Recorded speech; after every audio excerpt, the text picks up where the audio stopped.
Почитувани гледачи, добре дојдовте во најновото издание на Урбаните вести, кои ги започнуваме со веста дека Скопје станува центар за развој на јавното здравство. За имплементација на повеќе проекти, но и соработка на сите нивоа во здравството со отварање на седиштето на Секретаријатот за здравствена мрежа на земјите од Југоисточна Европа во населбата Карпош. Останете со нас.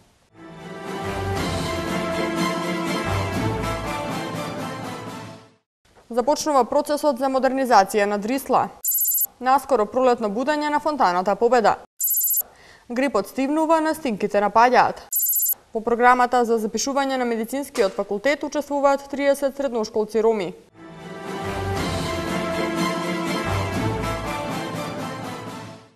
Два месеци по подпишувањето на договорот за јавно-приватно партнерство за модернизација на депонијата Дрисла помеѓу градот и италијанската компанија FCL Ambiente, се очекува почеток на очекуваната модернизација.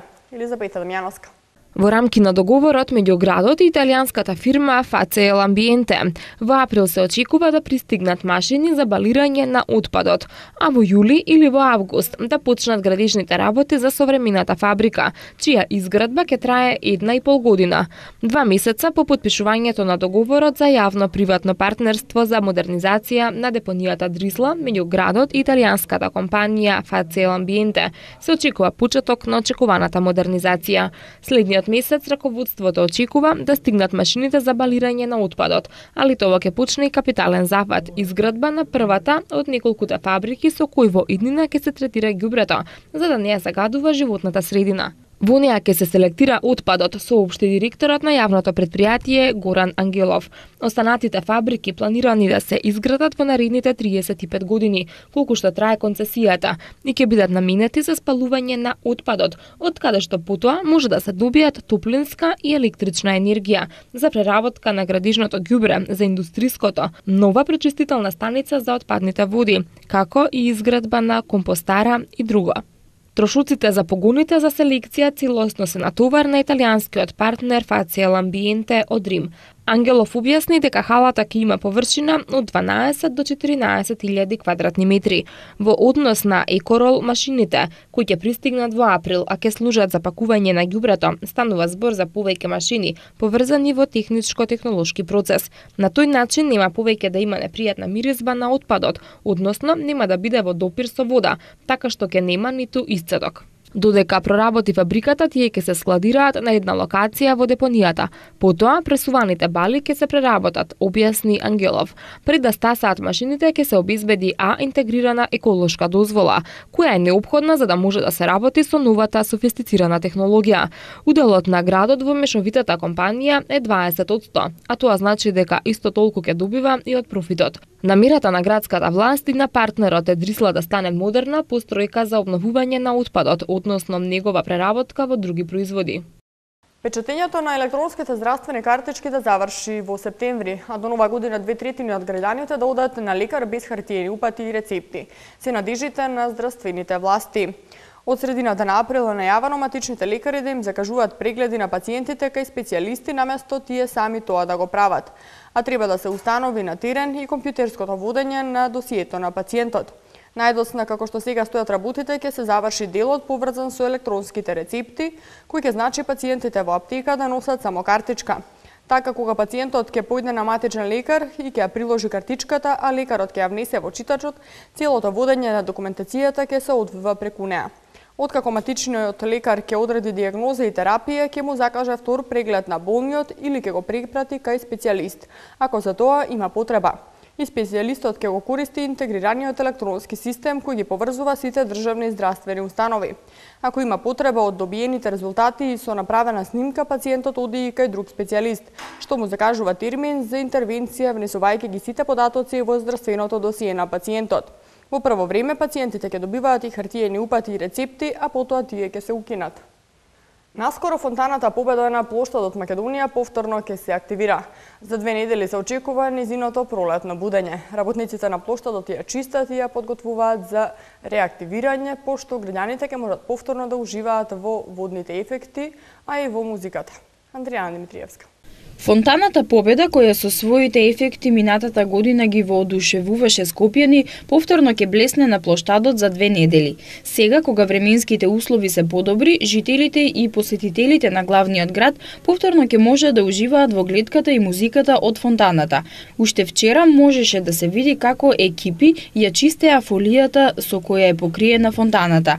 Предвидено е на почетокот на април таа одново да го украси воинот на конј, кој стана еден од главните символи на градот Скопје. Скопјани со нетрпение чекаат повторно да го видат плоштадот по кој секојдневно поминуваат, надополнет со водените ефекти на фонтаната, која им ги плени срцата и на најголемите скептици. На крајот на октомври минатата година фонтаната прво беше целосно испразнета и за да се спречи евентуално пукање на цевките поради замрзнување на водата на температурите под нулата. Потоа беше превентивно конзервирана и покриена за да се заштити системот на водни ефекти и мозаикот под водата. На 8 септември 2011 година фонтаната беше свечено пуштена во употреба и заедно со грандиозниот споменик Воин на конј му дадоа живот на додогашниот празен плоштад. Највисокиот споменик во централното градско подрачје надополнет со фонтаната уште на почетокот ги импресионираше присутните и веднаш стана главна атракција и најпопуларно место за фотографирање на плоштадот. Фонтаната Победа го носи ова име во чест на големиот успех на македонската кошаркарска репрезентација и освоеното 4-то место на Европското првенство во Литванија. Таа со своите светлосни и звучни ефекти како и водените игри, совршено го надополнува и му дава динамика на 15-метарскиот висок воин и за прв пат на граѓаните им понуди визуелно музичко шоу од ваков вид. Од утре до петок во просториите на Општинското основно училиште Братство во соработка со Општина Карпош ќе се одржат бесплатни часови по разговорен англиски јазик за возрастни со американски професори во период од 18 до 19:30 часот. Пријавувањето за учество на часовите ќе започне од утре од 17:30 до 18 часот. Заинтересираните може да се обратат на контакт телефонот 078 268 998. По речиси 2 месеци офанзива, грипот почна да стивнува. Бројот на новозаболените е за околу 24% помалку од претходната недела. Но поради најавите за пад на температурите од наредната недела, не се исклучува можноста за јавување на лесни варијации на новозаболени на неделно ниво. Но наглите временски промени кои се шок за организмот се идеални за вирусните инфекции што ги напаѓаат носот и грлото. Ивана Митковска. Стивнува ширењето на грипот во земјава. Бројот на новозаболените е за околу 24% помалку од претходната недела. Во последната недела во Институтот за јавно здравје. Од целата земја се пријавени 2252 лица со симптоми на грип. Епидемиолозите предвидуваат дека бројот на болни ќе продолжи да опаѓа и во наредните недели. Но поради најавите за пад на температурите од наредната недела, не се исклучува можноста за јавување на лесни варијации на новозаболените на неделно ниво. Со новите случаи на грип, вкупниот број на заболени за оваа сезона се искачи на околу 16.007 жртви. Најмногу болни се јавиле во февруари околу 10.000, што е 65% од вкупниот број на грипозни за цела сезона. Најголемиот број на грипозни се на возраст од 15 до 64 години, а децата до 4 години и натаму најчесто се разболуваат. Во Македонија кружат 2 вида на грип, А и Б, а и натаму е доминантен H1N1 вирусот.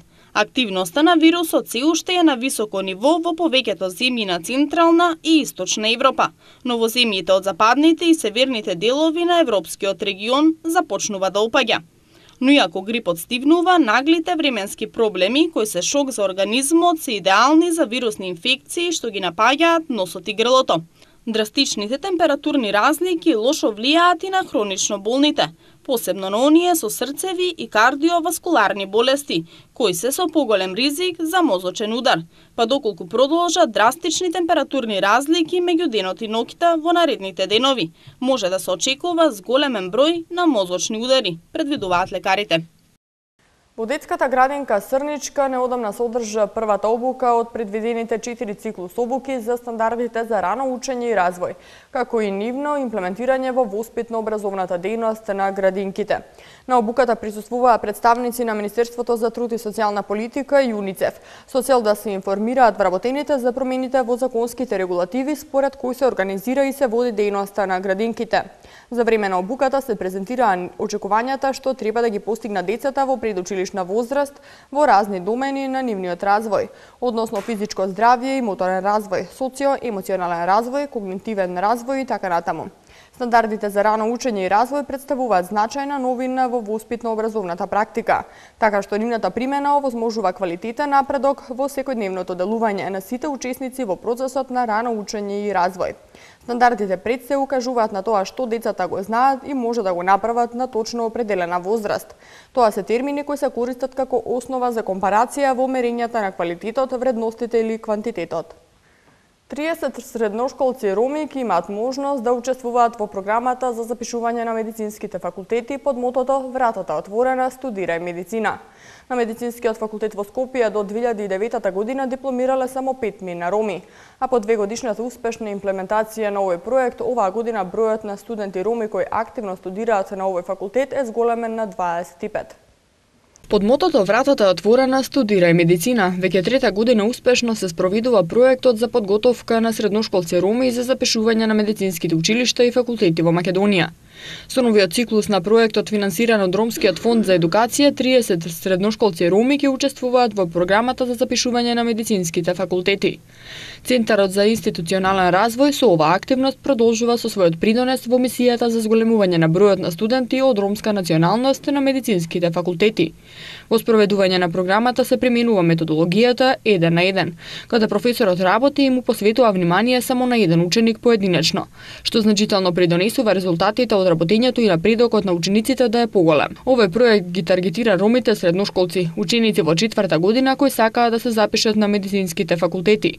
Кон крајот на мај ќе биде организирана финалната работилница на која учениците ќе го заокружат своето знаење преку финалните тестови и ќе ги направат последните подготовки пред полагањето на државната матура. И понатаму ќе се стекнат со потребните квалификации за запишување на медицинските факултети во Македонија. На медицинскиот факултет во Скопје до 2009 година дипломирале само 5 роми. По 2-годишната успешна имплементација на овој проект, оваа година бројот на студенти роми кои активно студираат на овој факултет е зголемен на 25. Во останатиот дел на урбаните вести уште ќе гледате. Спорт. Босанецот Един Джеко се поврзува со трансфер од Манчестер Сити во Борусија Дортмунд. Актуел. Северина се расплака среде емисија. Босанецот Един Джеко се поврзува со трансфер од Манчестер Сити во Борусија Дортмунд. Веднаш по рекламите Томислав Атанасовски ќе ви информира и за останатите спортски случувања.